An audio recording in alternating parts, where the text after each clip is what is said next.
Thanks for listening to the Von Haessler Doctrine podcast. Remember, you can hear the show every weekday from 9 to noon right here on 95.5 WSB, Atlanta's News and Talk.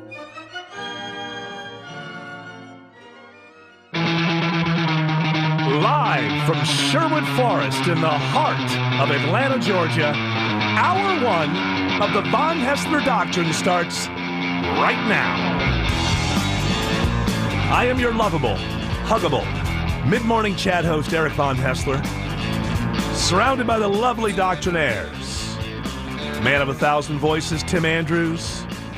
Lady of quite a few voices in her own right, Autumn Fisher. Handsomest producer in all producery, Jared Yamamoto. You know what? I'm digging it today here, Eric. You're digging it? Yeah, it's actually nice and warm in the studio. What's come over you? No, this is great. I tried to turn it down, and it wouldn't turn down. I mean, somebody is working against me in this building. If people don't know, our data, our research shows us we have just, the audience is growing at an unbelievable, we have new people constantly. So some people may not know that I like to work in what I would call a polar environment. I like it to be very cold, and I don't see a problem with it because I'm the host. I look across over my microphone after I'm doing my, just unbelievable, great radio that I do every day. I look across and I see you guys shivering, and sometimes I almost care. But in reality, I think it's important that the host be as comfortable as the host can be. And by the way, you just put on a jacket. It's not that difficult. I think Autumn should have to have a cold room, too, so we're all on the same page. Oh, you guys, I'm so cold. How can I check this out? She's in I'm a closet. definitely not in my pajamas. Thermostat cam. Somewhere in her. Oh, yeah, I'll get one of those Nest. Yes. This is how I'll get in. I'll say, Autumn, this is great. I'm going to pick up your bills. Not every bill, just your heating bill, and I'll have it on I'll be able to monitor how cold it is there through my iPhone. Because I believe that this is an improvised show. I don't know if people realize this, but every day we come on here, and somewhere between 3.5 and 2.5%, or 3.5 and 5% are planned. The rest is completely improvised. And I think you got to have your brain going. Now, I don't know if you know this. Now, so the air molecules are thinner, right, when it's colder. Yeah. Right? Yeah. This is why when you're watching a NASCAR race, the colder it is, the faster the cars will go, because actually the molecules in the air are smaller, which means more of them will fit through the carburetor. They don't have carburetors anymore, but you know what I mean. When they had carburetors, more would fit through the carburetor, and you'd be able to push more out of the tailpipe. Well, I say the same thing goes with the human brain. If it's cold, you get more molecules of air packed up your nose, and that gets into your brain, and you can improvise better. So I'm doing it not just for myself and my own comfort, but yours as well. You end up creating a mini bomb cyclone here in the studio. Everywhere else is nice and warm throughout the building. First of all, let's not modify bomb cyclone. Yes, the one who lost his gallbladder years ago will be responsible for any bombing cyclones. What did you call it? A mini bomb cyclone? Yeah, let's not modify something that's not real. I've been alive for 55 years. I've been aware of the things around me for at least 40. And I've never heard bomb cyclone before, like 2 years ago. How about tail end tornado? No, I never heard tail end tornado. tornado. You're about to. What about polar vortex? So you're done bombing us, and now it's going to be you got an F1 packed in there. That's right. You better turn that heat down. Speaking of racing. Hey, so before we go forward, I believe that you have somebody who was, I don't know if they're chastising me on the open mic. I don't know if they're mocking me. Perhaps they're mock-tizing, a little bit of both. So I've been mock-tized, so let's hear it. You go, Van Haessler. You keep on smoking that libertarian wacky weed like small government. Like that's going to happen. Well, I find it interesting. I am a reasonable libertarian. First of all, when I say libertarian, I don't even mean the party necessarily. I just mean worldview, point of view. But I'm not like most of the people who are probably listening right now. People who are into current events, left and right, have become all or nothing people. We get it all or we get nothing, or I don't want anything to do with it. I'm not like that. I'm reasonable. I'm looking for the least amount of government possible at any given time. I don't walk around saying, well, I'm not going to take part until we core this thing down to its bare constitutional minimum, and that's going to be the federal government. I'm not like that. I think there's too many all-or-nothing people. I believe that lower taxation is good for everybody. That's what I believe. That's my belief, that I look out for what you would call the little guy. I believe in lower taxation, more money in the hands of the private sector than the public sector, and everybody relatively does better. But I'm not all or nothing. I want the lowest taxes possible today, given whoever the president is today, given whoever runs Congress today. And tomorrow, I will advocate for the lowest possible taxes tomorrow, given whoever the president is tomorrow. I'm not one of these crazy off-the-range libertarians. And I think there's too much of this, depending on, it doesn't matter where you come from, the left or the right. You know, we're going to get into it a little bit later on with Kemp's announcement. You know, you can't swing back and forth like this constantly. Brian Kemp was a hero to the most conservative Republicans in Georgia a few months ago, because he proposed one of the most radical anti-abortion laws, not proposed, enacted. It's now been put on hold, which everybody knew it would be, while it works its way through the courts. But just 5 or 6 months ago, the same people calling this guy a rhino because they don't like who he's going to pick for the Senate, just 6 months ago are like, no, this is the core kind of dude I'm talking about, because he's not afraid to put forward this kind of pro-life law and put his name next to it. You see, you can't do that. You can't whip back and forth. Just like you're a sailboat, and whichever way the winds go, you go with it. In reality, you're expecting too much from your politicians if you think you're always going to get what you want. You assess these people at the end of their terms, and you say, well, what did I like? What didn't I like? Cost-benefit ratio to myself. Where do we end up? You should, if you're a Republican, you should judge this governor after 4 years and make a little list in your head. Okay, he did this. I liked that. He did this. I didn't like that. He didn't. Everything is presented as Armageddon. The left presented the pro-life law as Armageddon. Well, nothing has changed today from the time that thing happened. Now it's going where it's going. So now we're told, oh my goodness, if Brian Kemp puts in this Kelly Loeffler, Armageddon. Everything can't be Armageddon. By the way, while CNN is telling us we're all going to die in 40 years because the climate. Armageddon.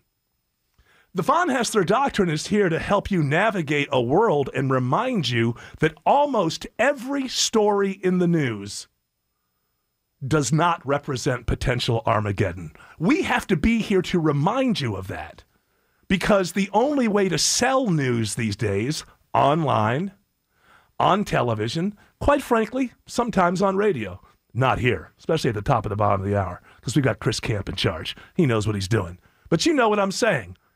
Negativity sells. And when we were just in a newspaper magazine kind of world, negativity was enough to sell.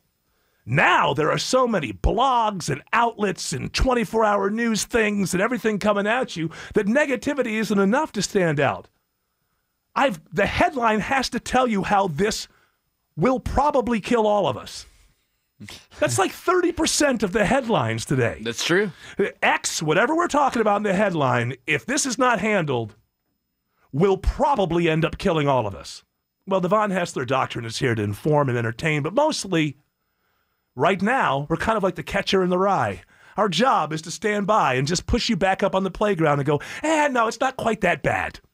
Get back up there. You know what? If you're on the left or the right, in reality, you might lose this one, but get back up there on the playground. You're probably going to be okay.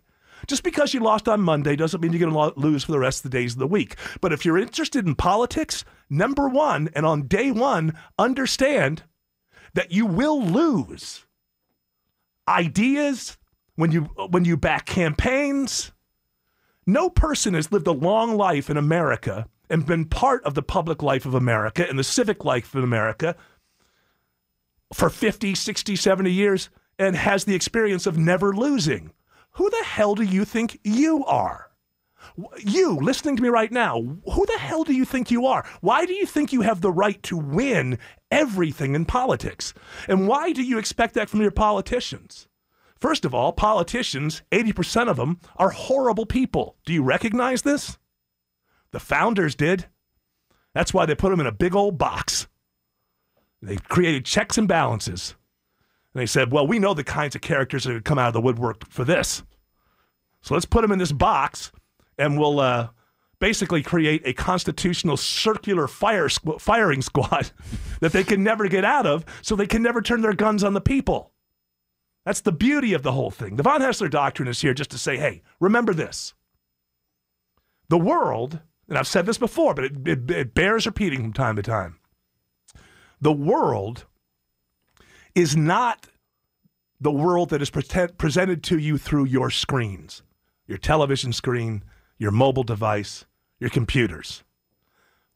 The actual world is, in fact, the world that you live in and deal with every day, where you go to work and look around, and a lot of people who look a lot different from each other and have different backgrounds and different religions figure out a way. They figure out a way. At XYZ Insurance Company, they figure out a way to work together every day. The local news never called in, never an incident. By the way, that represents 98% of us. They're going to wake up today and go to work. That's the world. Why are you so afraid to believe what your eyes tell you and what your own personal experiences tell you about the world? But we live in a world where we get along, and we all go to our kids' baseball games, and different types of people and backgrounds, they get along. And then we come home and turn on the news or we'll look at our mobile, and then we get angry about the world that we live in. And how come people are, what about the world you just left before you walked in? That's the real world. The real world is the world that you actually live in, your interactions with people, not what Don Lemon tells you is going on in the world. I mean, he has his place and he has his opinion, and that's valid, but that's not the world. And hey, I could hear people, yeah, that's right, Don Lemon's on CNN. Well, I got news for you. What you see on Fox News is not the real world. Tell me about it, buddy. I'll tell you about it. Fox Business Network. I've been digging into this Ukraine thing. Oh, my goodness. This couple that's always on Lou Dobbs, telling Lou Dobbs' audience that everybody they don't like in the Democrat Party will be put in jail soon. Oh, it's coming. They're all going to go to jail. What is it, Victoria Tensing and Joe DeJavanova? They're the couple, right? Yeah, the couple. Yeah, dig down on what's going on in Ukraine. Whoa, there they are. Yeah, but Eric, they vote the same way I do, so I don't really think it's any kind of conflict of interest that they would be in up to their eyeballs in the Ukraine stuff and then come on Lou Dobbs and talk about it and not tell me that they're up in their eyeballs. Yeah, Eric, I'd hold that against a Democrat, but did you notice they have an R in front of their name? Get out of here. Why do you allow yourselves to be led around by the nose? Live your life. Lou Dobbs doesn't know what the hell to tell you about how to live your life, and neither do his guests. I'm sorry, Sean. Sarah A. Carter has never delivered on one promise of one revelation. That's what you think, buddy. Here it comes. And then you see, watch these, and then you see what's going to happen today. This carnival show that continues today, where now the impeachment goes to the Judiciary Committee. It's being described as a frat party by hold on. I'll get to how they're describing it. But I saw, when you talk about describing, I looked up, I saw CNN, big panel, like 8 people. Impeachment inquiry goes to the judiciary. How do these people ever get tired? Like, how do they keep on figuring out a new way to say the same damn thing? Yeah, they're all dressed up, and they showered, and they put their best tie on. And I'm going to go sit on CNN and say the same damn thing I've been saying for the last 3 years. Except I used to say it about Mueller. Now I'm saying it about something else. But I got to go on CNN, be part of an 8-person panel, and let everybody know that, boy, Trump's going to get it soon. It's obvious. And you look at what's going to happen. It's in the Judiciary Committee. That's where it always should have been. And what you're looking at, it doesn't matter who you vote for. The temperature on Peachtree is the same no matter who you vote for. I'm talking about realities here. It simply doesn't matter who you vote for or who you like or if you love Trump or you hate Trump.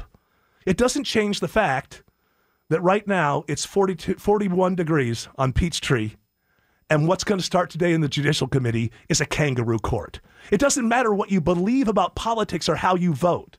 The fact that what's going to start today is a kangaroo court is a 2 + 2 = 4 fact.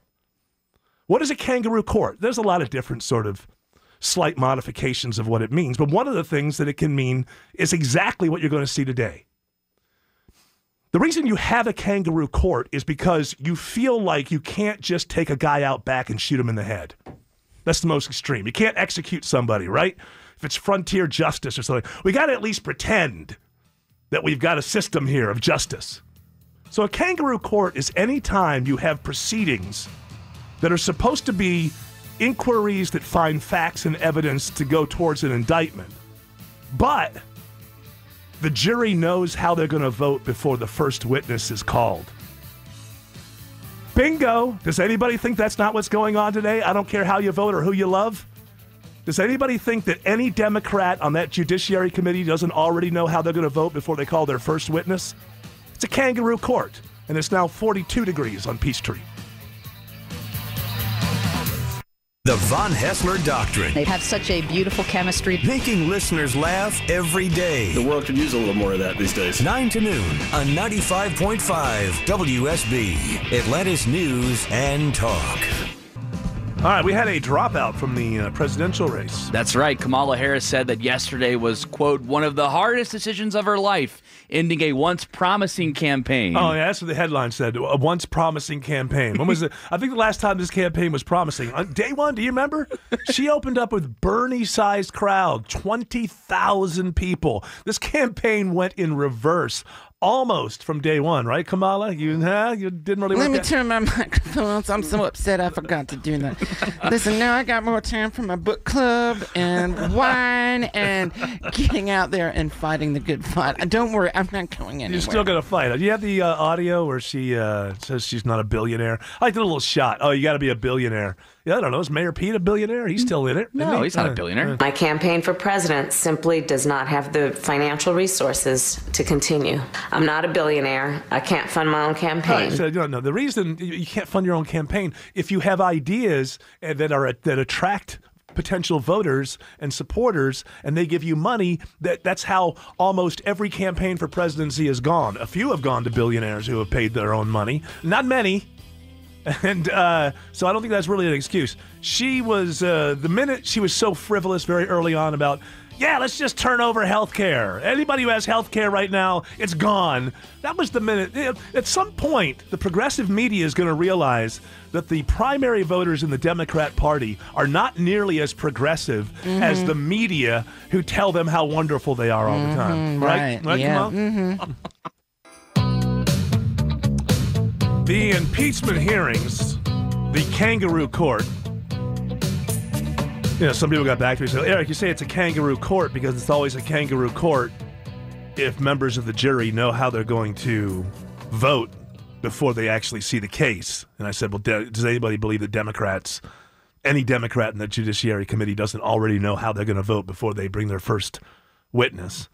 And, well, what about the Republicans? Well, yeah, it's a kangaroo court because we all know how the Republicans are going to vote as well before they see anything. But here's the difference. Republicans aren't going to decide the fate. Fate is going to be decided with those who have more jurors in the jury box. And right now, that's Democrats. So, yeah, it's a kangaroo court all the way around.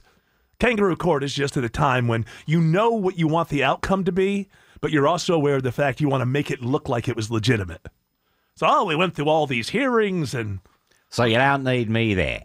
No, I don't know. No. The kangaroo... Because they're helping all around the court there. He's the kangaroo hunter. I don't know this guy. Yeah. The kangaroo hunter. What? No, we don't need you. Watch me. I'll box him for you. Hey, but if you are interested in the impeachment hearings, they're going to start at 10 o'clock. And WSB is the place to be, except they're not going to take me off the air. What, are you kidding me? WSB isn't stupid. They're not going to take me off the air for some boring impeachment hearings. But you can stream the hearings from gavel to gavel if that's the kind of lifestyle you lead. Yes, indeed. You can stream the hearings from gavel to gavel on WSBradio.com and the WSB Radio app. I believe you had an open mic. You played there. Yeah, you know what? You opened the show talking about how we improv the show a lot. Yeah, and, no, I would say, what did I say? Like 95% of the show is improvised. Yeah, and this open micer is confused about it. So are we currently improvising about improvising, or was this planned to talk about how the show is improvisational? I'm confused. Yes, I was reading from a script about how the show is improvisational. Actually, the word of the day. You know what? O'Reilly used to have a word of the day. It was the only part of his show I liked. I would tune in the end.